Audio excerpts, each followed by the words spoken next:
এত সৎ লোকটা 10 দিন আমি ছিলাম, বিভিন্ন মানুষের মুখে শুনলাম যে মানুষ এত সৎ হতে পারে।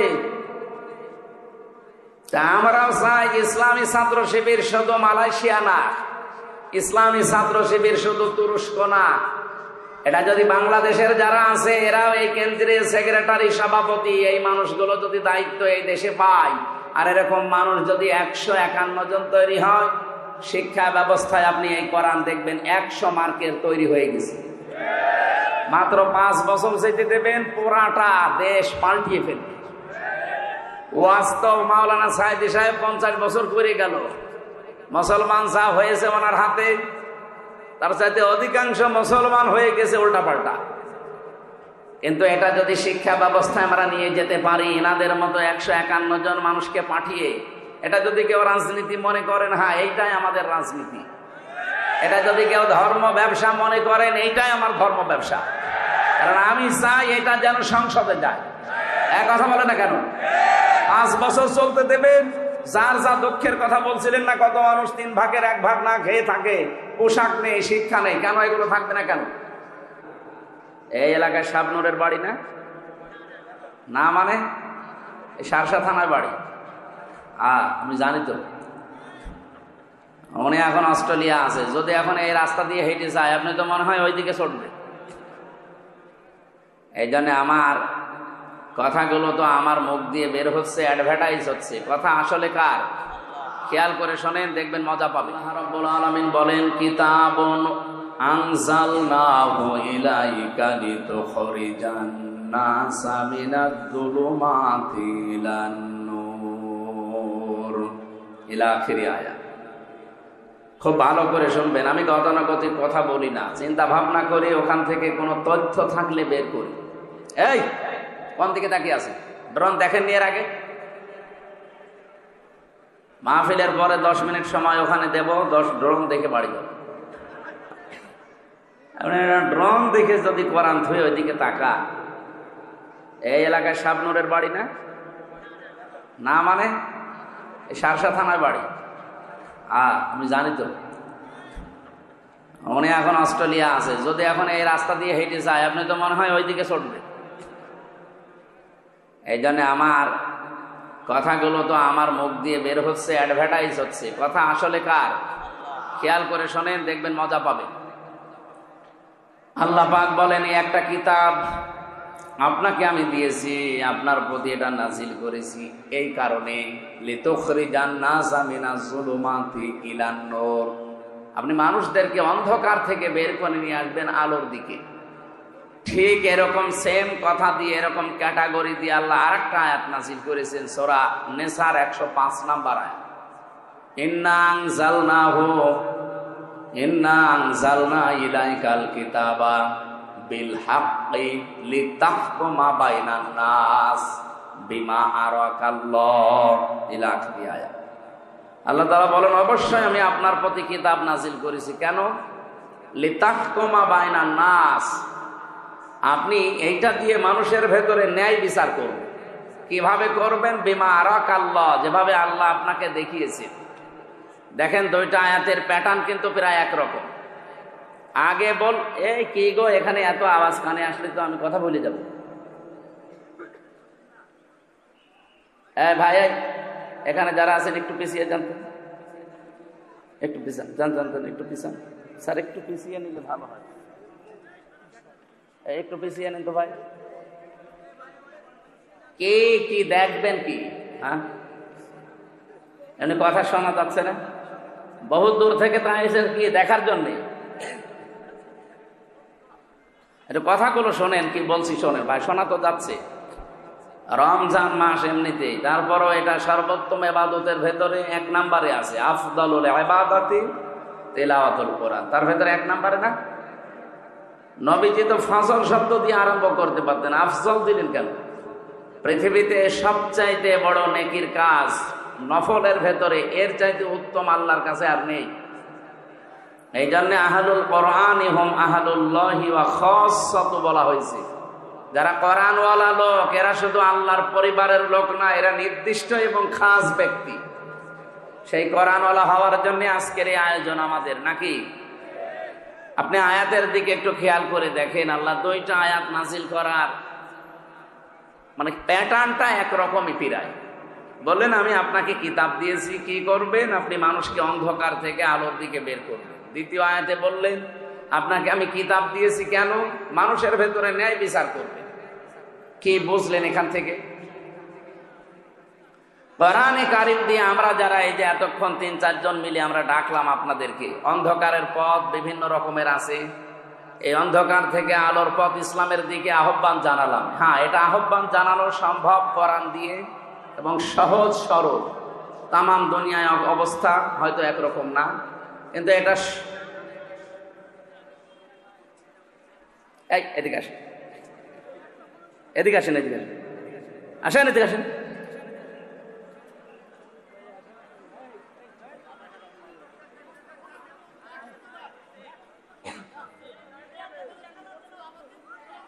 মোবাইলটা ওখান থেকে নামিয়ে দেন তো। কে এখানে দায়িত্ব আছে? কে? এই জন্য এরকম 10 দিন যে মালয়েশিয়া অনুষ্ঠান করলাম, একটা কথা বাইরে থেকে আসেনি। এই জন্য পাবলিক এই ঝামেলায় আসতে মনে বলে। এই মোবাইলটা কার? এখান থেকে খুলে দেওয়া যাচ্ছে না? ওপরে খুলে দেন, ওটা খুলে দেন।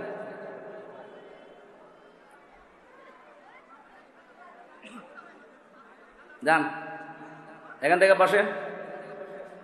এই মোবাইলটা কার? এখান থেকে সরেন তো। হয় ওখানে বসেন, না বাড়ি চলে যান। যান।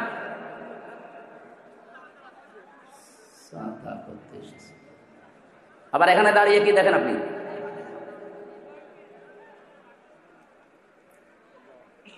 আপনাদের গুরুত্বপূর্ণ কথা থাকলে বলেন, 1 মিনিট সময় দিলাম, বলেন যা ভাল লাগে বলেন। হয়েছে? কথা হয়েছে?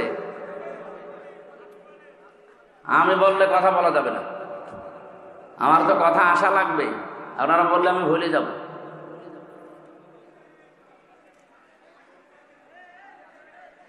আমরা কোরআনে কারিম দিয়ে মানুষদেরকে অন্ধকারের ভেতর থেকে আলোর দিকে বের করার জন্য সারা পৃথিবীতে, বিশেষ করে মুসলমান যারা, তারা চেষ্টা চালাচ্ছে কম বেশি।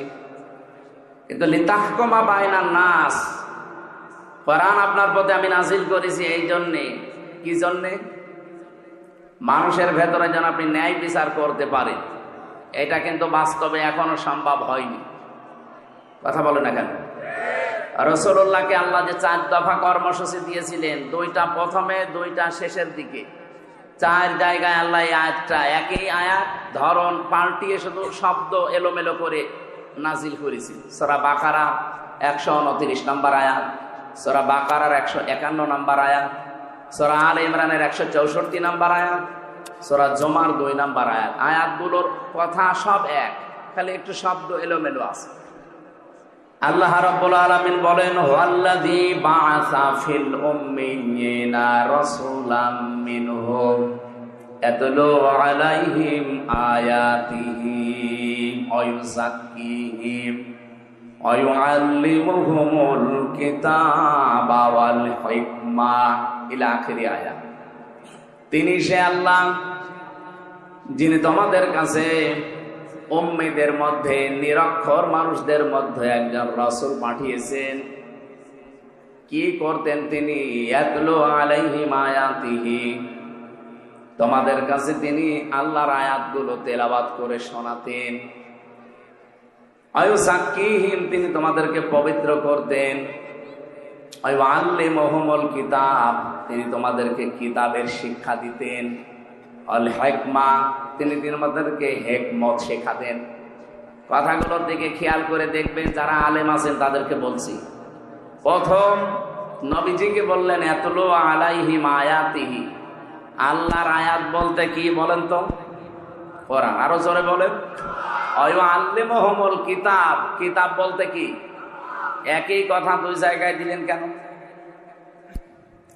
তাফসীর মাহফিলে আলেমরা আসবে এই কারণে, আর যারা সাধারণ মানুষ তারা আসবে এই কারণে, এটা যেন শুনে আপনারা সওয়াব পেয়ে বাড়ি চলে যান। আর ওনাদের জন্য এইটা না, ওনাদের জন্য চিন্তা ভাবনার খোরাক কি আছে এখানে? আফালা ইয়াতাদাব্বারুন আল কোরআন, কি হয়েছে তোমাদের? কোরআন নিয়ে কেন চিন্তা ভাবনা করো না? আমরা আয়াতুল্লাহ বলতে আল্লাহর কিতাব বুঝি, কিতাবুল্লাহ বলতেও আল্লাহর কিতাব বুঝি। রসুল আসবে, উনি আল্লাহর আয়াত তেলাওয়াত করে শোনাবে, তিনি পবিত্র করবে আমাদেরকে, এরপরে আবার বলেন তোমাদেরকে কিতাবের শিক্ষা দেবে। কি এটা? কি প্রথমে যে দুইটা কাজ তিনি ইয়াতলু আলাইহিম আয়াতিহি, আল্লাহর আয়াত তেলাওয়াত করে মুহাম্মদুর রাসূলুল্লাহ শুনিয়েছিলেন। আয়ুযাক্কিহিম, এটা দিয়ে তিনি পবিত্রও করেছিলেন, হয়তো ব্যক্তি পরিবার এ পর্যন্তই। এরপরে আরো দুইটা শব্দ আছে, আয়ুআল্লিমুহুমুল কিতাবা ওয়াল হিকমা। এই দুইটা করতে গেলে অবশ্যই আপনাকে কিতাবের শিক্ষা হিকমতের সাথে এটা বাস্তবায়ন করা লাগবে। ওই জামানায় আরবদেরকে নিরক্ষর বলা হয়, উম্মি বলা হতো। ওরা যতদিন পর্যন্ত কোরআনে কারীম তেলাওয়াত করেছে, নিজেদের ভেতরে সংশোধনী চালিয়েছে, এ পর্যন্ত কোনো সমস্যা দেখা দেয়নি। কিন্তু যখনই আয়াতের এই পরের দুইটা শব্দ আল্লিমুহুমুল কিতাব, তিনি তাদেরকে কিতাবের শিক্ষা দিয়েছেন, মানে কিতাবের এটা বাস্তবায়ন করে দেখিয়েছেন। আল হিকমা শব্দের ব্যাখ্যা পড়লে আপনি এটা ক্লিয়ার পেয়ে যাবেন ফি জিলালিল কোরআনের ভেতরে। হিকমা শব্দটা হাকামা থেকে এসেছে। আমরা যারা বিশেষ করে কামেলে যারা পড়ে বা পড়াই, তারা দেখবেন এই যে আমরা হাকিম বলে মানুষকে জানি, পৃথিবীতে হাকিম কিন্তু খুব বেশি মানুষ ছিলেন না। আমরা একজন হাকিমের নাম বেশি শুনি, তার নাম হযরতে লোকমান হাকিম। লোকমান কি ছিলেন? কি জবাব দিলেন না? আমাদের দেশে হাকিম আছে না নেই? গাছতলায় বসে আছে, হাত দেখে বলে দেয় যে 3 বউ হবে, এ হাকিম। আরো বিভিন্ন রকমের হাকিম। রোজার মাস তো চা তো খাওয়া যাচ্ছে না, আর এক ঝামেলা, কাশি উঠে পড়লে তো আর এক সমস্যা।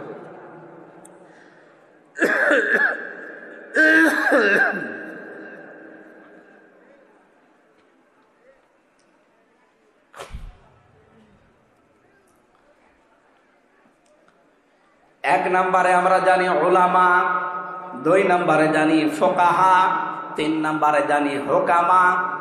এই যে শব্দগুলোর ব্যাখ্যা আছে না, আলেম বলা হয় তাদেরকে যাদের কাছে জ্ঞান আছে, আলো আছে। আর জ্ঞানের সর্বোচ্চ উৎস কোনটা বলেন তো? আরো জোরে বলেন। এই কিতাবের জ্ঞান যাদের আছে, কিতাবের আলো যাদের কাছে আছে, তারা আরবি ভাষায় কি? আলেম। আরো জোরে বলেন। ফুকাহা, ফকি থেকে এর বহুবচন ফুকাহা। এটা কাদেরকে বলা হয়? এই পৃথিবীতে যেই মানুষগুলো কোরআনের গভীরে ঢুকে কিছু নিয়ে আসতে পারে, এদেরকে ফকি বলা হয়। 3 নম্বরে হুকামা, হাকিম। এটা কারা? কোরআনে কারিমের শুধু জ্ঞান না, শুধু এর ভেতরে ঢুকে তথ্যগুলো নিয়ে আসবে তা না, এখান থেকে এমন কিছু তথ্য পৃথিবীর মানুষকে জানাবে যা এর আগে অনেকেই জানাতে পারবে। হযরত লোকমান হাকিম, ওনার মতো কালো চেহারার মানুষ পৃথিবীতে আর 2 জন ছিল বলে আমরা পেয়েছি। একজন হযরতে মাহাজা রাদিয়াল্লাহু তাআলা আনহা, আর একজন হযরতে বেলাল রাদিয়াল্লাহু তাআলা আনহু। এই 2 জন মানুষ ছিল হযরতে লোকমান হাকিমের মতো এরকম কালো চেহারা আর এরকম ঠোঁট ঝোলা। এদের চেহারার যা বর্ণনা বলছি, হাড়ির তলা দেখেছেন না, তার চাইতেও কালো ছিল। এত কালো মানুষ, কিন্তু ভেতরের অবস্থা ছিল একেবারে ধবধবে সাদা ফর্সা। আমরা বাংলাদেশে কিছু ফর্সা মানুষ দেখি, ওপরে ফিটফাট, মাথার চুল থেকে পায়ের স্যান্ডেল পর্যন্ত পুরাটা সাদা, কিন্তু ভেতরে পুরাটা কালো, যেমন দরবেশ। আমি নাম নিলাম না। ওনার মাথার চুল থেকে পায়ের স্যান্ডেল পর্যন্ত পুরাটা সাদা না? কোন জায়গায় কোনো কালো পেয়েছেন আপনি? পুরা সাদা, কিন্তু ভেতরে এত কালো ছিল। 36,000 কোটি টাকা আল্লাহ রাস্তায় পাঠিয়ে দিয়েছে। আমি মালয়েশিয়া যেয়ে, সিঙ্গাপুরে যেয়ে দেখি হোটেলের নিচে বসে আছে কয়েকজন। কি এখানে? হুজুর আমরা আগেই পালিয়েছি। আগে পালালেন কেন? এখানে আপনি যে সাহেব পাড়া বানিয়েছেন, ওখানে থাকবেন না? হুজুর ওখানে থেকে মায়ের খাবো। বাংলাদেশের মানুষ এখানে আছে, যদি শোনে যে সাহেব পাড়ায় আমি আছি, তালা ভেঙে পিটাবে আমার। এই জন্য হোটেলে চুরি করে আসি, কেউ জানে না। আপনি যেন আবার বাইরে যে বলি দিয়ে না। পাগলকে যদি বলা হয় যে সাগর নাড়াবি না, ও আরো বেশি নাড়াবে না, ও আমার আরো মনে করে দিবে। এই শয়তান গুলো সব এখন বেশিরভাগ থাইল্যান্ডে, বেশিরভাগ রয়েছে সিঙ্গাপুরে, মালয়েশিয়া, পালিয়ে আছে। বাকিগুলো আমেরিকা, কানাডায় তো গিয়েছে। আর আল্লাহর বিশেষ অলি যারা, তারা আছে প্রতিবেশী রাষ্ট্রে।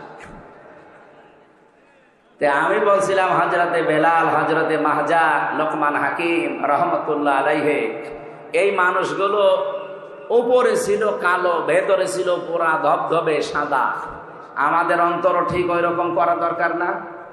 আর ওটা যদি 100 ভাগ করতে চান, তাহলে ওই আল্লিমুহুমুল কিতাব, এই যে হোকামা থেকে এসেছে, যেটা আপনাকে কিতাবের শিক্ষা ব্যবস্থা জারি করা লাগবে। আর এটার দায়িত্ব হামজার না, এটার দায়িত্ব ওই 300 এমপি যারা ছিল তাদের। তারা যদি একবার বলে, মাননীয় স্পিকার, আমরা কোরআনে কারিমের শিক্ষা ব্যবস্থা চাই, উনি যদি বলে হাত তোলেন, আজিজুর রহমানের মতো যদি 151 জন বলে হ্যাঁ হাত তুলেছি, ওই দিনই পাশ হয়ে যাবে। কিতাবের শিক্ষা ব্যবস্থা বাংলাদেশে জারি হয়ে যাবে। 5 বছরের ভেতরে দেখবেন দেশের চেহারা পাল্টিয়ে গেছে। মালয়েশিয়া এখন যিনি স্বরাষ্ট্রমন্ত্রীর দায়িত্বে আছেন, বাংলাদেশে যেমন ইসলামী ছাত্র শিবির আছে না, কথা বলেন না কেন? কেন্দ্রীয় সেক্রেটারি জেনারেলের নাম কি? সাদ্দাম হোসেন, নুরুল ইসলাম সাদ্দাম মনে হয়। হ্যাঁ, নুরুল ইসলাম সাদ্দাম আমাদের খুলনা বিভাগের কৃতি সন্তান। এই যে পাশের জেলায় বাড়ি খুলনা, ওখানে যিনি স্বরাষ্ট্রমন্ত্রীর দায়িত্বে আছেন, উনি ওই দেশের ইসলামী ছাত্র শিবির, তার কেন্দ্রীয় সেক্রেটারি জেনারেল ছিলেন। সে আছে এখন দায়িত্বে। এত সৎ লোকটা, 10 দিন আমি ছিলাম, বিভিন্ন মানুষের মুখে শুনলাম যে মানুষ এত সৎ হতে পারে। আমরাও চাই ইসলামী ছাত্র শিবির শুধু মালয়েশিয়া না, ইসলামী ছাত্র শিবির শুধু তুরস্ক না, এটা যদি বাংলাদেশের যারা আছে, এরাও এই কেন্দ্রীয় সেক্রেটারি, সভাপতি, এই মানুষগুলো যদি দায়িত্ব এই দেশে পায়, আর এরকম মানুষ যদি 151 জন তৈরি হয়, শিক্ষা ব্যবস্থায় আপনি এই কোরআন দেখবেন 100 মার্কের তৈরি হয়ে গেছে।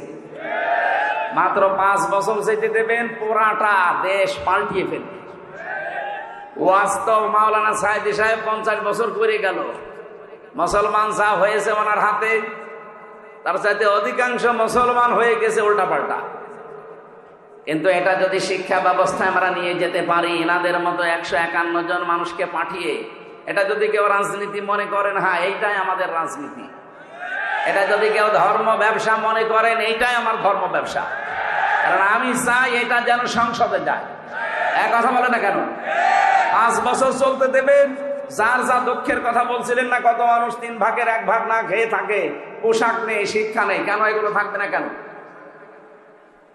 মাত্র 18 বছরে, 2004 সাল থেকে আজকে 25, কয় বছর? 19 বছর না, 21 বছর। মাত্র 21 বছরের ব্যবধানে যদি মালয়েশিয়া দাঁড়িয়ে যেতে পারে, তারা তো আমাদের চাইতে নিকৃষ্ট ছিল, নিকৃষ্ট পর্যায়ে ছিল। অথচ এখন তাকিয়ে দেখেন, এই যশোরের কত মানুষ যে দেখি ওখানে চাকরি করছে। কেন? এখান থেকে টাকাগুলো পাচার করে ওই সমস্ত দেশে না পাঠিয়ে এই দেশে যদি কর্মসংস্থান তৈরি করে দিতেন, ওই দেশে যে রাস্তা ঝাড়ু দেওয়া লাগতো না, রুটি বানাচ্ছে, কাপড় চোপড় সেলাই করছে, পায়খানা সাফ করছে। কেন এগুলো করা লাগবে? কেন দরকার? ওই দেশের মানুষ এসে এই দেশে ওরা আমাদের রাস্তা ঝাড়ু দেবে। এক কথা বলো না কেন? এটা সম্ভব ছিল, ওরা 21 বছরে দাঁড়িয়ে গেছে, আর আমরা 54 বছরও দাঁড়াতে পারি না। একটাই কারণ, এইটা নেই। এটা নিয়ে যান, এই জন্য তো বারবার আহ্বান জানাচ্ছি আমরা যে এইটা নিয়ে যান। 15 বছর সময় দেওয়া লাগবে না, 5 বছরে যদি দেশটা মালয়েশিয়ার মতো করে দিতে না পারে, তাহলে আজ জীবনে কোনোদিন বলবো না যে আমাদের ভোট দিই। এই জন্য কোরআন নাজিল করার আয়াতের প্যাটার্ন দেখেছেন আল্লাহ। 2টা আয়াতই প্রথম অংশ কিন্তু এক ছিল, কিতাবুন আনজালনাহু ইলাইকা, এ পর্যন্ত এক। ইন্না আনজালনা ইলাইকাল কিতাব এ পর্যন্ত এক। এরপরে আল্লাহ দিয়েছেন দুই বিষয়, লিতুখরিজান নাস মিনাজ যুলুমাতি ইলান নূর, অন্ধকার থেকে আলোর পথ দেখাবে। এটা আমরা দেখাচ্ছি আজ 54 বছর। কিন্তু দ্বিতীয়টা যদি আমরা মানতে পারতাম, মালয়েশিয়ার মতো, সৌদি আরবের মতো, তুরস্কের মতো, আফগানিস্তানের মতো, লিতাহকুমা বাইনান নাস, এই কোরআন দিয়ে আমি বিচার ব্যবস্থা, ন্যায় বিচার কায়েম করব, তাহলে 13 বছরের আজহারুল ইসলামকে জেলখানায় পড়িয়ে বসালেন। উনি অনেক আগে বের হয়ে চলে আসতেন। এই কথা বলেন না কেন? ন্যায় বিচার নেই, এই জন্যই মাজলুম মানুষটা জেল খাটতেছে। বিচারপতি পালিয়েছে, মামলার বাদী পালিয়েছে, এমনকি সরকারও পালিয়েছে। যে বিচারপতি রায় দিয়েছিল সেও পালিয়েছে। তো উনি জেলে থাকবে কোন কারণে? আমরা চাই কোরআনে কারিমের লিতাহকুমা বাইনান নাস বিমা আরাকাল্লাহ, আল্লাহ যেভাবে আমাদের দেখিয়েছেন, আল্লাহর দেখানো পদ্ধতিতে বিচার ব্যবস্থা আমরা তৈরি করব। ওখানে কোনো অবিচার হবে না, সব জায়গায় প্রতিষ্ঠিত হবে তখন ন্যায় বিচার। কথা বলেন ঠিক কিনা? এটা কি দেখার আগ্রহ আছে? শুধু সামিয়ানার নিচে সব জায়গায় যেন আগ্রহ থাকে যে আমরা দেখতে চাই বিচার ব্যবস্থায় কোর্টের। আপনি যশোরের আদালতে যান, কোর্টের ইট পর্যন্ত টাকা চাই, টাকা দিয়ে যান। আমি প্রথম যখন 11 সালে জেলে গিয়েছিলাম, আমার জেল থেকে বের করার সময় পুলিশ, মানে আমি প্রথমে কারাগারে, আদালতে ছিলাম, এই যে থানার, বের হয়ে চলে আসছে, আমার বলছে টাকা দেন। টাকা পাবো কোথায়? না, আপনাকে যারা দেখতে এসেছিল আমরা জানি আপনাকে টাকা দিয়েছি। আরে শয়তানে তো ওই পর্যন্ত জানি। পরে আর কি, ওই সময় 11 সালে 10 টাকা দিলাম, তাও খুশি। এমন কোন দিক বিভাগ আছে বাংলাদেশে যেখানে এরকম টাকা চাই না? কথা বলে না কেন? প্রত্যেকটা একটা ফাইল এখান থেকে উপরে উঠতে চায় না টাকা ছাড়া। এই দৃশ্য আর সামনে আমরা দেখতে চাই না। এই জন্যই তো এত কিছু করা লাগছে। এই দৃশ্য যেন কেউ সামনে আর কেউ তৈরিও করতে না পারে, সজাগ থাকা লাগবে। নাই তো এই 2732 জন মানুষ জীবন দিয়ে গেল, 34,000 মানুষ এখনো পর্যন্ত হাসপাতালে কাতরাচ্ছে। তাদের সাথে বেঈমানি করা হবে না? আপনি আবু সাইদের সামনে কি, আবু সাইদের সামনে কি জবাব দেবেন? মুগ্ধর সামনে কি জবাব দেবেন? যদি আবার চাঁদাবাজি শুরু হয়, আবার যদি ঘাট দখল শুরু হয়, তো কি জবাব দেবেন আপনি? জবাব যেন দিতে পারেন, সেই জন্য আমরা এমন পরিবেশ তৈরি করতে চাই আগামীতে কিয়ামত পর্যন্ত দেশে যেন কেউ ঘাট দখল করতে না পারে। কত মানুষ নীরবে কাঁদতেছে যে আমি 600 টাকা উপায় করে 300 টাকা চাঁদা দেওয়া লাগে। একটা কথা হলো, এই দৃশ্য বাংলাদেশ আর দেখতে চাই? তাহলে কি করা লাগবে? শুধু মানুষকে কোরআন দিয়ে ডেকে আলোর দিকে নিয়ে আসবো না। আমরা এই কিতাবের শিক্ষা, এই কিতাবের বিচার, এই কিতাবের অর্থনীতি সবগুলো প্রতিষ্ঠিত করে এই জমিনে দেখাতে চাই বিমা আরাকাল্লাহ, আল্লাহ যেভাবে আমাদেরকে দেখিয়েছেন।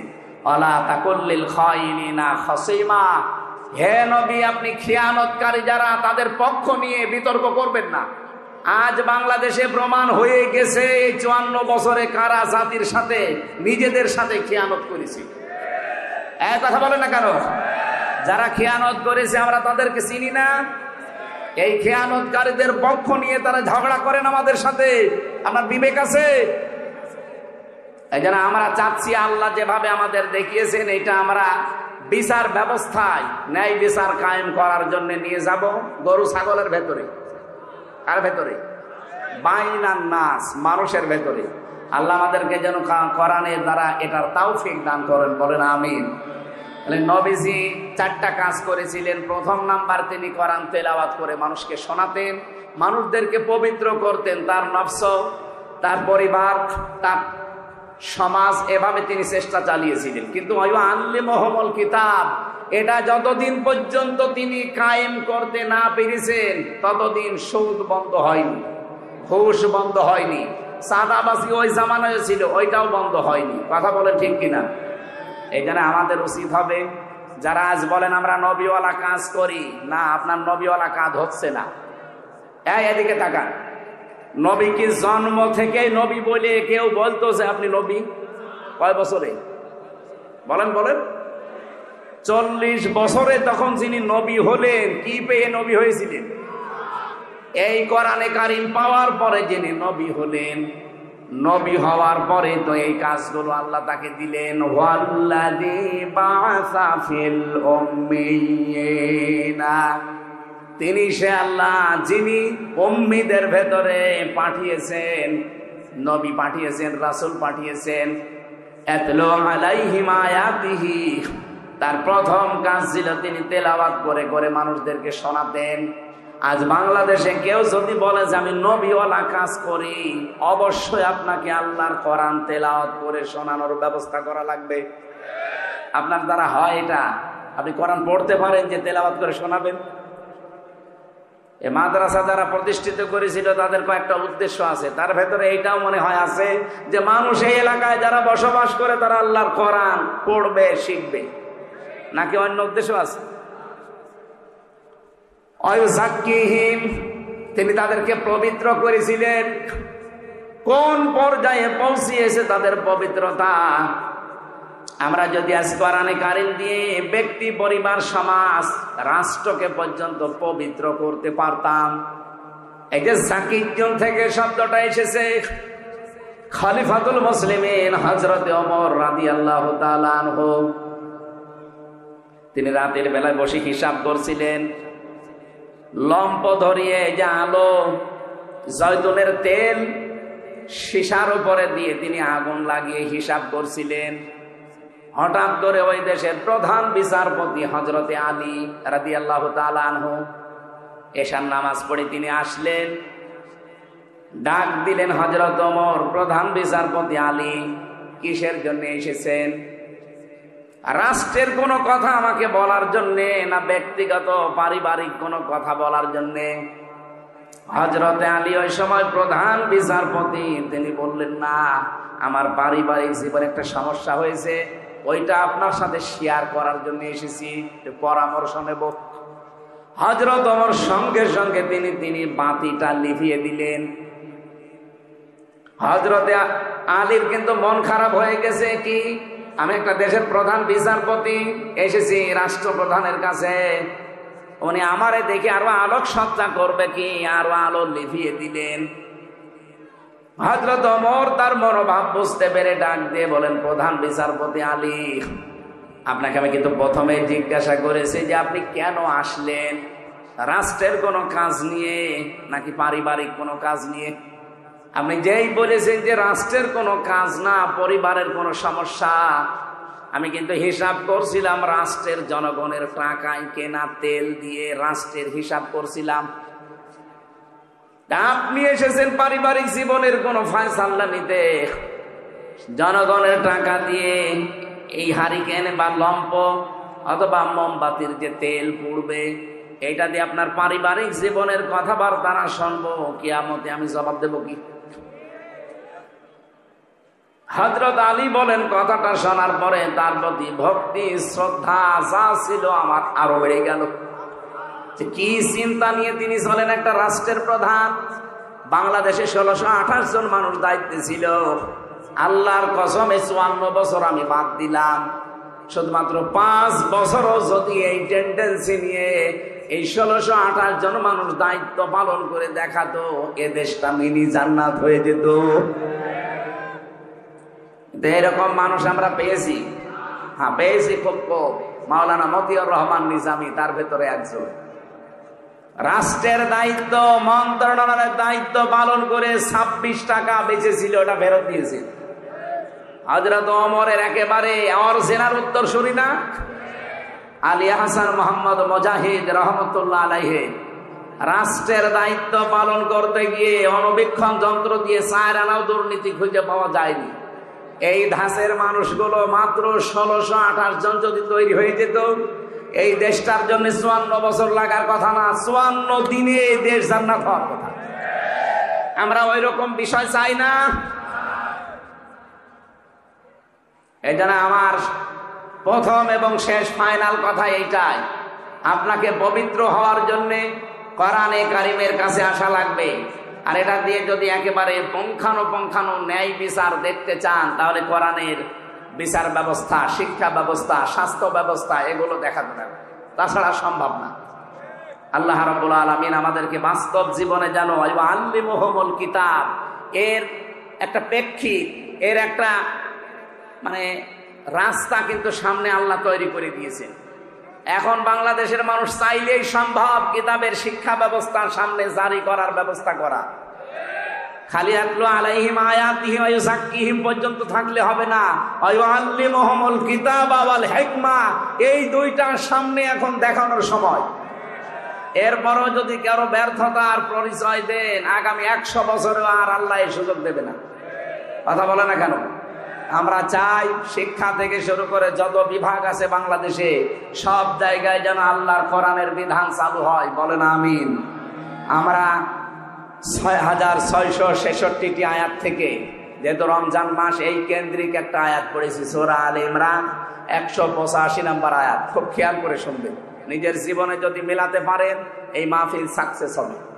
আর যদি বলেন এসেছি সুর শোনার জন্য শুনে চলে গেলাম, যান আপনি আগে চলে যান, আমি একটা টান দিয়ে দিই, টান শুনে চলে যান নাকি। আল্লাহ রাব্বুল আলামিন বলেন, কুল্লু নাফসিন যায়িকাতুল মাউত ওয়া ইন্নামা তুওয়াফাউনা উজুরাকুম ইয়াওমাল কিয়ামাহ।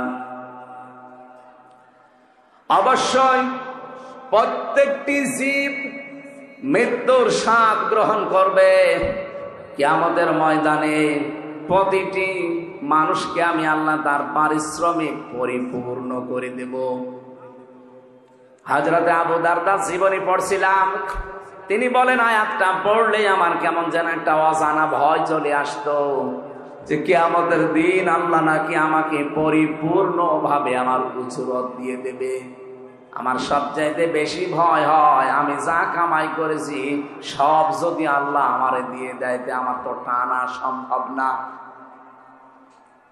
দুনিয়ায় বাবার বোঝা সন্তান বহন করতে পারে, সন্তানের বোঝা বাবা বহন করতে পারে। আল্লাহ পাক বলেন, ওয়ালা তাসিরু ওয়াজিরাতু বিজরা উখরা। কিয়ামতের ওই ময়দানে কেউ কারো বোঝা বহন করবে না। এখানে পৃথিবীতে যে যতটুকু পাপ করছেন ওই পাপটা আল্লাহ কিয়ামতের দিন বোঝা আকারে আপনার পিঠের উপরে তুলে দেবে। قد خسر الذين كذبوا بلقاء الله حتى إذا جاءتهم الساعة بغتة قالوا يا حسرتنا على ما فرطنا فيها।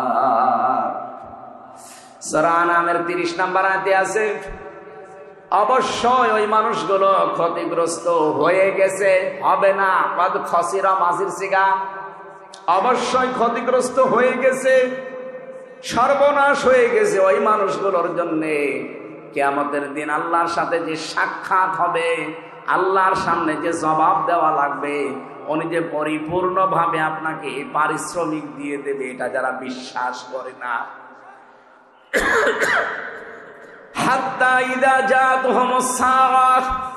হঠাৎ করে যখন তাদের সামনে মরণ চলে আসে, এখানে সাআতুনের অর্থ দুইটা। এখানে আলেম যারা আছেন সাআতুনের অর্থ ভালো করে মিলাবেন দুইটা। 1 নম্বরে সাআতুন মানে মৃত্যু, 2 নম্বরে সাআতুন মানে কিয়ামত। হ্যাঁ, এটা মরণও হতে পারে, কিয়ামতও হতে পারে। মরণের পরে বা কিয়ামতের পরে ময়দানে মাহশারে এই মানুষগুলোর সামনে যখন আমল নামাটা আল্লাহর সামনে তুলে ধরব, পাপের বোঝাটা, হঠাৎ ওই মানুষগুলো আল্লাহকে বলবে, ক্বালু ইয়া হাসরাতানা, আফসোস, আলা মা ফাররাতনা ফিহা, পূর্বে যা পাঠিয়ে রেখেছিলাম ওইটার দিকে তাকাবে আর আফসোস করবে, আমি কেন পাঠালাম এইটা। এতটুকু আল্লাহ যদি শেষ করে দিতেন আমি আয়াতটাই পড়তাম না। এর পরের শব্দটা আমাদের জন্য, অহুম ইয়াহমিলুনা আওসারহুম আলা দুহুরিহিম আলা সামা ইয়াজিরুন। রব্বুল আলামিন বলেন অ মানে এবং হম মানে তারা, ইয়াহমিলুন এটা হামালা, ইয়াহমিলু মানে বহন করা। এটা মজারে বর্তমান ভবিষ্যৎ প্রেজেন্ট ফিউচার। ঝাড়ের বহু বচনাও ঝাড়, জুহুর মানে পিঠ, হম মানে তাদের। আল্লাহ বলেন কিয়ামতের ওই কঠিন ময়দানে যখন তার পিঠের ওপরে তার পাপের বোঝা সমূহ চাপিয়ে দেব, এদিকে খেয়াল করে। আল্লাহ কিন্তু ঝাড় দেননি, আও ঝাড় দিয়েছেন। প্রশ্ন আসতে পারে, আমি এখন 33 বছর বয়সের মালিক। কত? আমার এই 33 বছর বয়সে আমি যত অপরাধ করেছি, একটা বান্ডিল বেঁধে বোঝা আকারে আমার পেটের ওপরে তুলে দিলে এটা ঝাড় হয় 1 বছর। দাও ঝাড় দিলেন কেন? তাফসিরে মাযহারি মুফাসসির লিখেছেন আউঝারের ব্যাখ্যায়, আমি হয়তো 33 বছরে মারা গেলাম, কিন্তু এমন এমন কাজ আমি দুনিয়ায় জারি করে গেলাম যেটা গোনায়ে জারিয়া। আমরা অনেকেই মনে করি সাদগায়ে জারিয়া আছে, গোনায়ে জারিয়াও আছে। কথা বলো না কেন? এ মাদ্রাসা যিনি কায়েম করেছিলেন তিনি সাদগায়ে জারিয়া তৈরি করে দিলেন। এর পাশাপাশি কেউ যদি একটা সিনেমা হল তৈরি করে দেয়, সে কি সাদগায়ে জারিয়া না গোনায়ে জারিয়া? বলেন বলেন। এই লোকটা কিয়ামত পর্যন্ত এই মাদ্রাসার কারণে ওনার যে সওয়াবের নেকির বোঝাটা দিন যত যাবে এ বোঝা একটা একটা করে বাড়তেই থাকবে। পাশে যে লোকটা সিনেমা হল বানিয়েছে, যে লোকটা সুদের কারবার তৈরি করে চলে গেছে, ওটা যতদিন পর্যন্ত ওই সুদী ব্যাংক, ওই সিনেমা, ওই অত্যাচারী জুলুম নির্যাতনের ওই দলটা যতদিন থাকবে, ও হয়তো নেই কিন্তু ওই দলের লোকজন আছে। কথা বলে না কেন? ওর সিনেমা হল আছে, ওর সুদী ব্যাংক আছে। ও মরে গেছে কতদিন আগে, ওর বোঝা তো পাপের একটা হওয়ার কথা, কিন্তু কিয়ামতের দিন ও যখন উঠবে লক্ষ লক্ষ পাপের বোঝা, আল্লাহ পাক বলেন একটার পরে একটা চাপাতেই থাকবো। এর নাম ইয়াহমিলুন। শুধু এখন না, বর্তমান ভবিষ্যৎ, ভবিষ্যৎ বলতে কিয়ামত পর্যন্ত।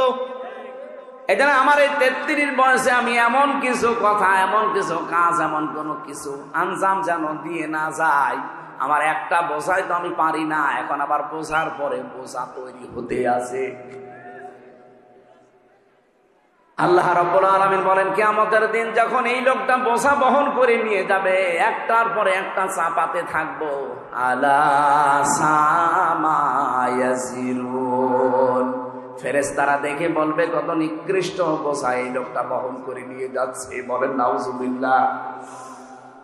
আজকে হয়তো একজনকে হত্যা করে রাস্তা দিয়ে গেলে আপনাকে মানুষ খুনি বলে তাড়া দেবে, ধর্ষণ করে গেলে ধর্ষক বলে তাড়া দেবে। এখন কি এমনকি বাংলাদেশে এখন যে পজিশন, ধর্ষণ করে যদি আপনি জেলে যান আর আপনার পক্ষে যদি কোনো উকিলও দাঁড়ায়, জনগণ সে উকিলকেও পিটিয়ে মেরে ফেলবে।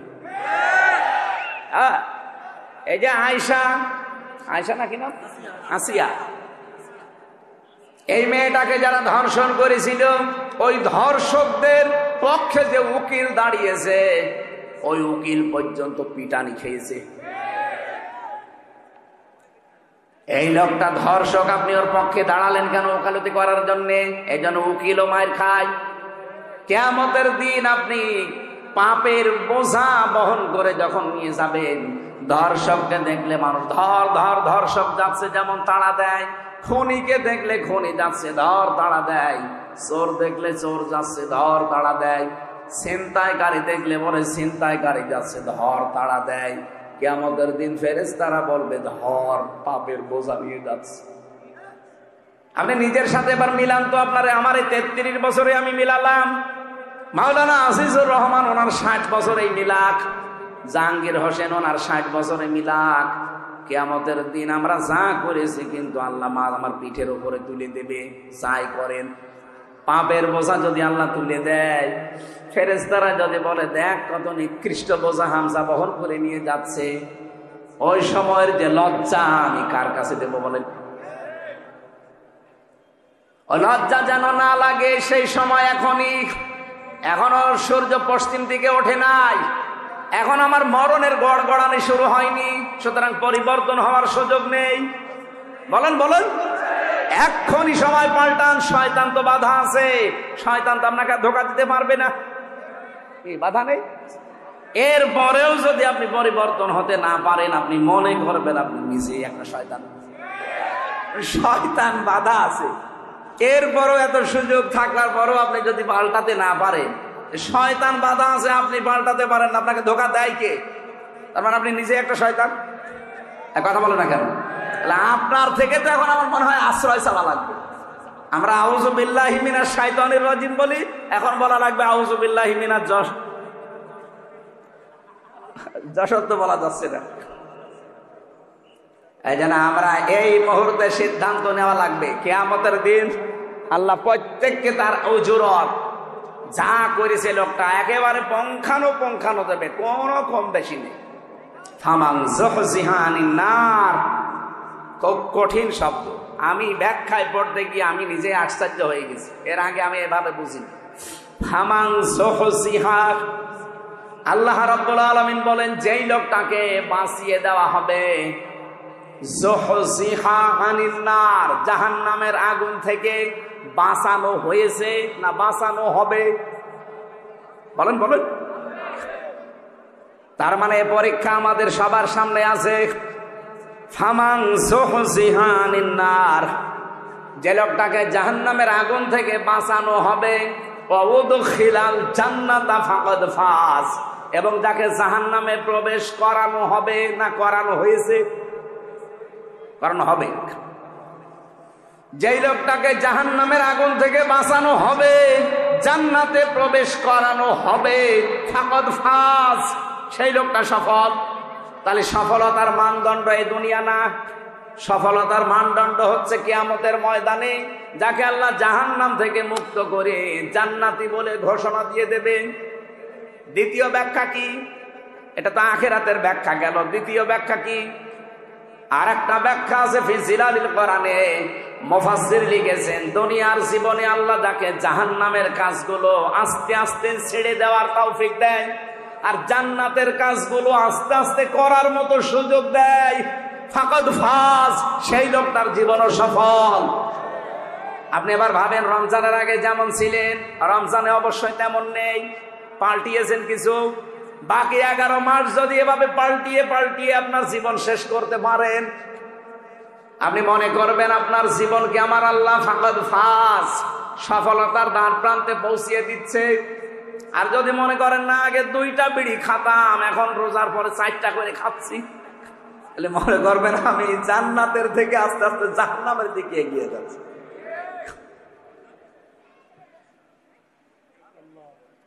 এই যে জান্নাত আর জাহান্নাম 2টা শব্দ, একটা প্রথম জাহান্নামের একটা নাম আছে নার, জাহান্নামের নাম কি? এই জাহান্নামের নার, আগুন, এটা পুরোটাই যেহেতু আমার আল্লাহ আগুন দিয়ে জ্বালিয়ে রেখেছেন, এই জাহান্নামে আল্লাহ দেবেন কাদের? এই জায়গায় একটা প্রশ্ন আছে। রব্বুল আলামিন জানিয়েছেন ফাম ওয়া বুরসাতিল জাহিমু লিমাইয়ারা ফাআম্মা মান তাগা ওয়া আসারাল হায়াতাদ দুনিয়া ফাইন্নাল জাহিমা হিয়াল মাআওয়া। বলেন আল্লাহু আকবার। রব্বুল আলামিন বলেন জাহান্নামকে সেদিন দৃশ্যমান করা হবে, তোমাদের সামনে নিয়ে আসা হবে। পৃথিবীতে যারা সীমা লঙ্ঘন করেছে এই মানুষকে, আর দুনিয়ার জীবনকে যারা এসার করেছে, প্রাধান্য দিয়েছে, অগ্রাধিকার দিয়েছে, এই 2টা গুণ যাদের দুনিয়াতে ছিল তাদের এই জাহান্নামে দেওয়া হবে, আর জাহান্নাম হবে তাদের আশ্রয় স্থল। বলেন নাউজুবিল্লাহ। সূরা নাবার ভেতরে পেয়েছি ইন্না জাহান্নামা কানাত মিরসাদা লিত্তাগিনা মাআবা লাবিসিনা ফিহা আহকাবা। অবশ্যই জাহান্নাম একটা গোপন ফাঁদ, এটা একটা ঘাঁটি। এই ঘাঁটিতে আল্লাহ কাদেরকে দেবেন? লিত্তাগিনা মাআবা, পৃথিবীতে যারা সীমা লঙ্ঘন করেছে আর যারা অস্বীকার করেছে। নবীজি বললেন কুল্লু উম্মতি ইয়াদখুলুনাল জান্নাহ, আমার প্রতিটি উম্মত নারী হোক আর পুরুষ হোক প্রত্যেকেই জান্নাতে যাবে। ইল্লা মান আবা, শুধু যারা আবা তাদেরকে জান্নাত আল্লাহ দেবেন না। সাহাবী বললেন, হে রাসূল, আবা কারা?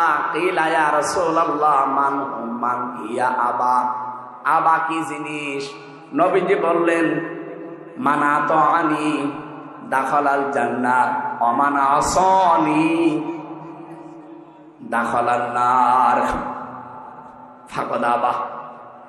হাদিসের শেষ অংশের ব্যাখ্যা হচ্ছে এটা, এই পৃথিবীতে যেই লোকটা আল্লাহর রাসূলের আনুগত্য করে চলবে, এই লোকটা নবীজির সাথে জান্নাতে থাকবে। যারা আল্লাহর রাসূলের আনুগত্য করে চলে না, তার নিয়ম নীতি দেখে চলে না, এই মানুষগুলো ওই আবা। আর আবা যারা, অস্বীকারী যারা, এই মানুষগুলো জাহান্নামী। বলেন নাউজুবিল্লাহ। আমাদের শিক্ষা এখান থেকে, আমরা আবার আবা হয়ে যাচ্ছে না তো। কুল্লু উম্মতি ইয়াদখুলুনাল জান্নাহ, নবীজির প্রতিটি উম্মতি জান্নাতে যাবে, শুধু আবা ছাড়া। আর জাহান্নামে যাওয়ার যে গুণগুলো শুনলাম, তার ভেতরে অন্যতম একটা গুণ, তারা আবা হবে। আবা মানে অস্বীকারী। কি অস্বীকার করে? সত্যকে সত্য জানার পরেও যারা অস্বীকার করে, এই মানুষগুলো হচ্ছে নবীজির ভাষায় আবা। আর জাহান্নামের বর্ণনা দিতে গিয়ে আমার আল্লাহ এটাই জানিয়েছেন, লিত্তাগিনা মাআবা।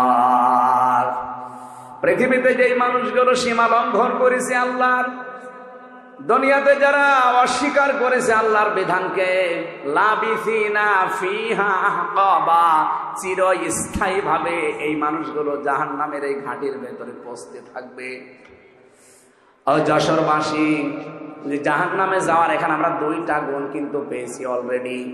নারী হোক আর পুরুষ হোক, আমরা তো যা দেখতে পাই অধিকাংশ আমরা এই দুই গুণের ভেতরে আছি। এক নম্বরে আমরা সীমা লঙ্ঘন করছি খুব বেশি। এই রমজানুল মোবারক অনেকের সীমা লঙ্ঘন থামেনি। প্রতিটি জিনিসের একটা বর্ডার আছে। এই যে যশোরের বেনাপোল বর্ডার না, এই বর্ডার পার হতে হলে আপনাকে অবশ্যই পাসপোর্ট এবং ভিসা থাকা লাগবে। এমনি পার হয়ে যান, বিএসএফ গুলি করে মেরে ফেলবে। আল্লাহ পাক বলেন, আমার একটা বর্ডার আছে। আমার বর্ডার, বাংলাদেশে প্রায় বর্ডার আছে 22টা। এই তার ভেতরে বেনাপোল একটা। আর আল্লাহর বর্ডার 23টা। কয়টা? 8টা। না না, আল্লাহর বর্ডার একটা কে বলেছে আপনাকে? আল্লাহর বর্ডার 500টা। কোরআনে আল্লাহ বর্ডার দিয়েছেন 500। কয়শো? রমজানুল মোবারকে আমার আল্লাহর বর্ডার কি? শুধু না খেয়ে থাকলে যদি আপনার রোজা হয়ে যেত। আমি যে হাদিস পড়েছিলাম, এবার আলেমদেরকে বলছি, নবীজি কিন্তু আসিয়ামু আজিজি বিহি দেননি, দিয়েছেন কি? আসসাওমু লি ওয়া আনা আজিজি বিহি। সিয়াম আর সওমের ভেতর পার্থক্য কি? সিয়াম হচ্ছে ধারাবাহিক, কন্টিনিউ, একটার পর একটা আসবে। তোমাদের পূর্বে যারা ছিল তাদের উপরে এই সিয়াম কি ছিল? বলেন বলেন। এটা যেহেতু কন্টিনিউ আসে, ধারাবাহিক, একটার পর একটা চলে আসতে থাকে। আপনি দেখবেন অন্যান্য নবীর উম্মতদের সিয়ামের সাথে আমাদের সিয়ামের মিল নেই। কি? ইহুদিরা মুসা নবীর উম্মত বলে যারা দাবি করে, ওরা এই পৃথিবীর এখন সবচাইতে বড় নিকৃষ্ট জাতি। ওরা মানুষকে ধোঁকা দিয়ে বোকা বানিয়ে দুনিয়া থেকে বিদায় করে দিচ্ছে। ফিলিস্তিনে যুদ্ধবিরতির নাম দিয়ে মুসলমান শিশুদেরকে, নারীদেরকে ঘরের ভেতরে ঢুকিয়ে বোম বাস্টিং করে দুনিয়া থেকে বিদায় করে দিচ্ছে। এদের মতো ধোঁকাবাজ, এদের মতো অপকর্মকারী পৃথিবীতে আর নেই। এ পৃথিবীর যত বড় বড় অপকর্ম সব মূল হোতা ইহুদিরা। আপনি দেখেন, সে ওদের জন্মে থেকে শুরু হয়েছে। এই যে বিড়ি, যদিও যশোরে বই কথা বলা ঠিক না, সব তো এখানেই হয়। এ পাশে হয় না নাভারণে? নাভারণ না বেনাপোলে হয় জানো? এই যে বিড়ি, এটার দ্বারাতে কত রকমের ক্ষতি হয়। কমপক্ষে 5টা ক্ষতি তো আপনার শরীরের হয়। তার ভেতরে একটা আপনার কলিজা নষ্ট হয়ে যায়। এটা মানেন তো নাকি? বিজ্ঞান দ্বারা প্রমাণিত পৃথিবীতে একটাই মাত্র খাবার, যে খাবার বিক্রি করার আগে তার গায়ে লিখে দেওয়া লাগে যে এটা নিষিদ্ধ। নাম কি? বিড়ির আগে লেখা নেই, সতর্ক বার্তা লেখা নেই যেটা খেলে কি হয়, ক্যান্সার হয়। সেটা যেহেতু এই জেলায় তৈরি হয় আর আমি যেহেতু আছি, এই জন্য বেশি ফতোয়া দিতে পারছি না, হালকা পাতলা বলছি। এই যে বিড়ি, এর মূল হোতা আবিষ্কারক যারা প্রথমে এই পৃথিবীতে বিড়ি বানিয়েছে ইহুদিরা। কারা? আপনি যত অপকর্ম, সে বড় হোক ছোট হোক, এর মূলে দেখবেন ইহুদিরা। পৃথিবীতে মানুষ মারার তালিকায় এখন ইহুদিরা। যেন রোজা অবস্থায় হাজারো মুসলমান এখন পৃথিবীতে দোয়া করছে, রব্বুল আলামিন মরণ আমরা নিতে রাজি আছি, আমাদেরকে মরণ দাও, তবে এইভাবে ইহুদিদের হাতে অপমান করে আমাদের মরণ দিও না। ওরা যা আরম্ভ করেছে, ওদের পতন না দেখা পর্যন্ত তুমি আমাদের মৃত্যু দিও না। পৃথিবীর নিকৃষ্ট জাতি ইহুদি, অভিশপ্ত জাতি ইহুদি, আল্লাহর ভাষায় গায়রিল মাগদুবি আলাইহিম ওয়ালাদ-দাল্লিন। এই জাতিরাও রোজা রাখে কিন্তু ওরা সেহরি করে না। খ্রিস্টানরাও রোজা রাখে, ইফতারি করে না। মুশরিক যারা আমাদের এই দাদা বাবু হিন্দুরা, ওরাও রোজা রাখে কিন্তু ওরা উপবাস থাকে, সেহরিও করে না, ইফতারিও করে না। এর আগে যত নবীর উম্মত দেখবেন, আমি প্রায় ৭০টা লিখেছি এখানে। হযরতে মরিয়ম আলাইহিস সালাম তিনি রোজা রেখেছিলেন, তার রোজার ধরন ছিল আমাদের মতো না। আল্লাহ পাক সূরা মরিয়মের ভেতরে দিয়েছিলেন, তিনি রোজা রাখা অবস্থায় সব খেতে পারতেন, সব পান করতে পারতেন, কিন্তু কথা বলতে পারতেন না। তাহলে মরিয়ম ওনাদের রোজা কি? কথা বলা যাবে না, তাছাড়া সব করা যাবে। কি কথা বলেন না কেন? খ্রিস্টানদের, ইহুদিদের, মুশরিকদের রোজা দেখলেন, কিন্তু আমাদের রোজা কি ওই রকম? আমাদের রোজায় সেহরি আছে, ইফতারি আছে এবং 4টা জিনিস আছে। কয়টা বলেন বলেন? এই জন্য এর নাম সিয়াম না, এর নাম সাওম। নবীজির হাদিস, এটা হাদিসে কুদসি, আস-সাওমু লি, রোজা আমার জন্য, ওয়া আনা আজিজি বিহি ওয়া আনা উজজা বিহি, আমি নিজে পুরস্কার দেব অথবা আমি নিজেই তার পুরস্কার হয়ে যাব। তাহলে সাওমের কয়টা ব্যাখ্যা বলছি আমি? 4টা। 1 নম্বরে খাবার থেকে, 2 নম্বরে পানীয় থেকে, 3 নম্বরে স্ত্রী সহবাস থেকে, 4 নম্বরে হারাম যত কাজ আছে সব কাজ থেকে আপনাকে বিরত থেকে আল্লাহকে দেখানো লাগবে, এর নাম রোজা। অন্যান্য নবীর উম্মতের উপরে কি ফরজ ছিল? সিয়াম। বলেন বলেন? আমাদের উপরে রোজা। সিয়াম তো দিয়েছে, সিয়ামকে পরিপূর্ণতায় নিয়ে যেতে হলে অন্য নবীর উম্মতের মতো আপনি খাবার খাবেন, কথা বলবেন না, রোজা হবে? হবে না। মরিয়ম আলাইহিস সালাম শুধু কথা বন্ধ, খাবার খেতে, পানি খেতে, রোজা হয়ে যেত। আমাদের এরকম নেই। আমাদের রোজা হচ্ছে, রোজা থাকবেন কিন্তু এই 4টা জিনিস থেকে আপনি বিরত থাকবে। এ রোজা কাঙ্ক্ষিত মানের পর্যায়ে পৌঁছাবে। আল্লাহ রাব্বুল আলামিন জাহান্নামের যে আগুন আছে এখান থেকে বাঁচিয়ে রায়্যান নামক একটা দরজা দিয়ে এমন জান্নাতে প্রবেশ করাবে, যেখানে প্রবেশ করা হয়ে গেলে আল্লাহ তালাবদ্ধ করে দেবে, অন্য কাউকে আর ঢুকতে দেবে না। সুতরাং রায়্যান নামে এই দরজাটা আমরা, প্রশ্ন পরে দিয়ে,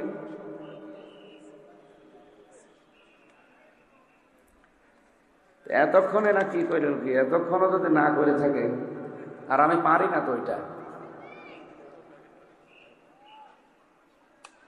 আয়াতকে এখন শেষ করবো না, এই পর্যন্ত থাকবে? হ্যাঁ, শেষ করে দেব। বলতে তো আমিও চাই আমার হায়াতুদ দুনিয়া ইল্লা মাতাউল গুরুর আছে। আমিও বলতে চাচ্ছি যে চিঠি দিচ্ছে বারবার, কি করবো? এই চিঠিটা পরে হবে না, আগে হবে এটা, তারপরে ওয়াজ হবে। 5 মিনিট আপনাদের যার কাছে যা ছিল, রমজানে আপনারা মাওলানা রবিউল বলছিল না 1 টাকা 70 টাকা, সুতরাং 1 টাকা থাকলেও আনতে অন্তত অন্য মাসের তুলনায় 70 টাকা দিয়ে যান। যারা যাচ্ছে এই 5 মিনিট দেন, 5 মিনিট দেন, তারপরে দেন। এগুলো আমাদের করাবেন না, আমি জানি না এসব। কালেকশনের মাহফিলে আমার নিয়ে আসবেন না। এই যান তো, কই এর লোক কই? একটু তাড়াতাড়ি করেন। আপনাদের এই সারসা, এরপরে কোথায় যেন স্যার আর মাহফিল আছে আরেকটা, হ্যাঁ 6 তারিখে না 5 তারিখে আছে? 8 তারিখে কোনে সারসা আছে, বসতপুর সারসা, এখানে 8 তারিখে একটা মাহফিল আছে স্যারের, আমরা ওখানে থাকবো। আসলে আলোচনার ভেতর ডিস্টার্ব হয়ে গেল। আমি তো গতানুগতিক কথা বলছি, আমি গবেষণা করে কথা বলি, কথা বলতে বলতে তো ভুলে যাচ্ছি, কিভাবে বলবো? আপনি এখানে এসে বলেন, আমি শুনি। জীবনে আপনি সিয়ামের আর সাওমের ব্যাখ্যা শুনেছেন? আজকে শুনলেন প্রথম। তাই আমাদের কথা বোঝাতে হলে একেবারে নিস্তব্ধ পরিবেশ দেওয়া লাগে। আপনারা টাকা আনেন, টাকা তোলেন, কালেকশন করেন। মাদ্রাসার মাহফিল নিয়েছেন কেন? অন্য হুজুর নিয়ে আসবেন যারা কালেকশন করতে পারে। এই আপনারা ওঠেন কেন? ভাই 5 মিনিট যখন চাচ্ছি, যাক, কি করা যায়?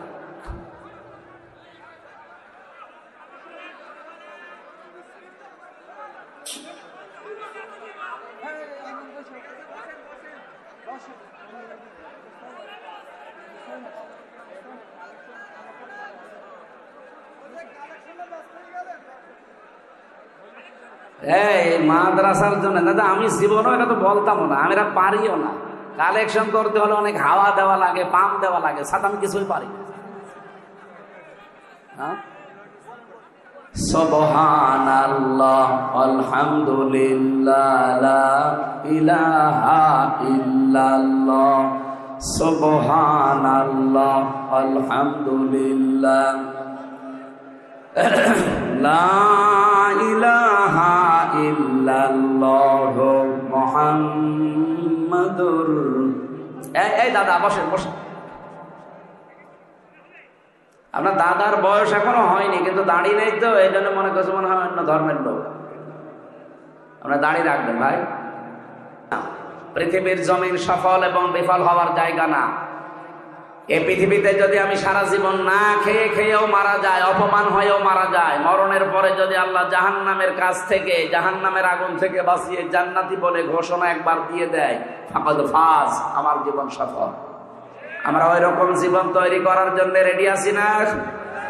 আমাল হায়াতুদ দুনিয়া ইল্লা মাতাউল গুরুর।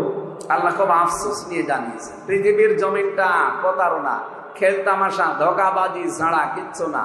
আপনার মা বাবা, ওইটাও ধোঁকা। মনে আসতে পারে, হ্যাঁ হুজুর মা বাবার কথা বললেন, তাদের দিকে তাকালে সওয়াব হয়, হজের সওয়াব হয়, কিন্তু তারাও ধোঁকা। যেহেতু মাতাউল গুরুর বহু বচন দিয়েছেন আল্লাহ, পৃথিবীর কোনো কিছু ধোঁকা বাদ দিয়ে নেই। আপনি মা বাবার যে হক আছে ওইটা আদায় করবেন না, মা বাবারও মন পাবেন না। এই কথা বলুন না কেন? স্ত্রী আমাকে ভালোবাসে, স্ত্রীও ধোঁকা। আমি নিজের থেকে বলছি, আমি যদি এখন হামজা আমার 33 বছর, আমার ম্যাডামের 26 বছর, এখন যদি সত্যি আপনারা বলেন যে হুজুর মরে গেছে, হয়তো কান্নাকাটি করবে, পাগল হয়ে যাবে 2-3 দিন। 7 দিনের ভেতরে দেখবেন স্বাভাবিক হয়ে গেছে। 4 মাস 10 দিনের ভেতরে ওর মার বাবা এসে আমার মা বাবাকে বলবে, হামজা তো মরিয়ে গেছে, মেয়ে এখন রেখে করবো কি, দেন অন্য জায়গায় বিয়ে দেবো। ঠিক মানে দেবে। 7 দিন পরে দেখবেন ম্যাডাম ওর বাবারে কল দিয়ে বলবে, আব্বা হামজা তো কি ছিল, এ জামাই পেয়েছি 100 ভাগ ভালো, একেবারে পারফেক্ট জামাই, অথচ আমি কি করিনি তার জন্য। সব ভুলে যাবে মাত্র 7 দিনে। কয় দিনে? দুনিয়ার জীবনটা পুরা ধোঁকা। হ্যাঁ, আমি স্ত্রীর সাথে ভালো ব্যবহার করব, আমার স্বামীর হক আমি আদায় করব, এই জন্যে এটা দিয়ে যেন আমার আখিরাত তৈরি হয়। এক কথা বলেন না কেন? আমার সন্তানের প্রতি আমার দায়িত্ব পালন করব, যেন এটা দিয়ে আমার আখিরাত তৈরি হয়। তাছাড়া পৃথিবীতে এই চোখ খোলা আছে, সম্পর্ক আছে, চোখ বন্ধ হয়ে গেলে সম্পর্ক শেষ, সব সম্পর্ক কাট হয়ে যাবে। ফাইদা নুফিখা ফিস-সূর ফালা আনসাবা বাইনাহুম ইয়াওমাইযিন ওয়ালা ইয়াতাসালুন। নসবের বহুবচন আনসাব। আল্লাহ বলেন একটা সম্পর্ক থাকবে না, চোখ বন্ধ, সব সম্পর্ক কাট হয়ে যাবে। আপনার স্ত্রী আপনার আর পরিচয় থাকবে না, আপনার সন্তান আপনার পরিচয় নেই। এমনকি কোরআনের আয়াতের ব্যাখ্যা হচ্ছে, কিয়ামতের দিন কোন কোন সন্তান তার মায়ের পা ধরে থাকবে 500 বছর। 500 বছর পর ওর মুখের ওপরে লাথি দিয়ে বলবে, সন্তান পাবো কোথায়, দুনিয়ায় বিয়েই হয় না। এই জন্য দুনিয়ার জীবনটা যেহেতু ধোঁকা, খেল তামাশা, রং তামাশা, এটা গুরুর, আমি সহ প্রত্যেকেই যেন এটা বোঝমান হই। আমি এটা জেলে যেয়ে আরো বেশি বুঝেছি, কারণ আমি ওখানে আটকা জীবনে ছিলাম। বাস্তবতা আমি বুঝেছিলাম যে দুনিয়ার জীবন তো আসলেই ধোঁকা। আমি যদি এখন মরে যেতাম কি হইতো, এখান থেকে লাশটা বের করে দিত, 2-4 দিন ম্যাডাম কান্নাকাটি করে কবরে দিয়ে ওই বলতো আল্লাহ আমার স্বামীকে মাফ করে দিও, দিয়ে আর একটা সংসার করে ঠিক চালিয়ে যাচ্ছে কাজ। এই জায়গায় পড়ে যদি আমার বিশাল আখেরাত আমি নষ্ট করে ফেলি, আমার মতো পাগল দুনিয়ায় আছে। এই জন্য পাগলামি করা যাবে না। রমজানুল মোবারক সংযমী হওয়ার মাস, যেহেতু আমরা অনেকে সংযম অলরেডি হয়ে গেছি, আর সামনে আরো বেশি সংযম হওয়ার চেষ্টা চালাবো। আর রোজায় থেকে তো 2 ঘন্টা প্রায় 30 মিনিট, ওখানে 1 ঘন্টা 15 মিনিট, এখানে 1 ঘন্টা 15 মিনিট, এই 2 ঘন্টা 30 মিনিট আমার গলা শুকিয়ে যাচ্ছে। আগামীতে আবার আসবো যখন রমজানের পরে, আবার মাহফিল আছে রমজানের পরে, স্যারের এখানে আছে, বসতপুরে আছে, ওখানে কথা বলবো ইনশাআল্লাহ। আল্লাহুম্মা আমিন। লা ইলাহা ইল্লা আনতা সুবহানাকা ইন্নী কুনতু মিনাজ জালিমিন। আল্লাহ তাআলা রমজানুল মোবারকে আমার অসুস্থ শরীর, গলাও শুকিয়ে যাচ্ছে, এই জন্য আমি আর বেশিক্ষণ টানতে পারলাম না। যতটুকুই বলেছি আল্লাহ আমল করার সুযোগ দাও। এই আয়াতটা আমাদের জীবনে তুমি 100 ভাগ কার্যকর বানিয়ে দাও। কিয়ামতের দিন যেন এই আয়াতটা আমাদের পক্ষে সাক্ষী দিয়ে জান্নাতে পৌঁছিয়ে দেয়। ফামানে যুহজিহা আনিন নার ওয়া উদখিলাল জান্নাতা ফাকাদ ফাজ। জাহান্নাম থেকে যাকে মুক্ত করে জান্নাতি বলে তুমি ঘোষণা দিয়ে জান্নাতে পৌঁছিয়ে দেবে, তার জীবন সফল। দুনিয়ায় যারা আস্তে আস্তে পাপের কাজগুলো ছেড়ে দিয়ে দিয়ে ভালো ভালো কাজে যারা এগিয়ে যেতে পারবে, তাদের জীবন সফল। আয়াতের এই 2টা ব্যাখ্যায় তুমি আমাদের জন্য কার্যকর করে দাও। সম্মানিত মা বোনেরা যারা পর্দার আড়ালে বসে আছে, এদেরকে তুমি খাদিজার মতো, আয়েশার মতো বানিয়ে দাও। কত মানুষ অসুস্থ, আল্লাহ তুমি শেফায়ে কামিলা আজেলা নসিব করে দাও। যে পরিবারে শান্তি নেই, মেয়েদেরকে তুমি শান্তি দান করো। যারা অসুস্থ, অনেকে এমন রোগ আছে মানুষের কাছে বলাও যায় না, আল্লাহ আমাদের রোগগুলো তুমি শেফা দিয়ে দাও। সন্তানাদি যাদের দিয়েছো আল্লাহ মানুষের মতো মানুষ বানাও। দুনিয়ার জীবনের সফর শেষ করলে তারা যেন দোয়া করে, রব্বির হামহুমা কামা রব্বায়ানি সাগীরা।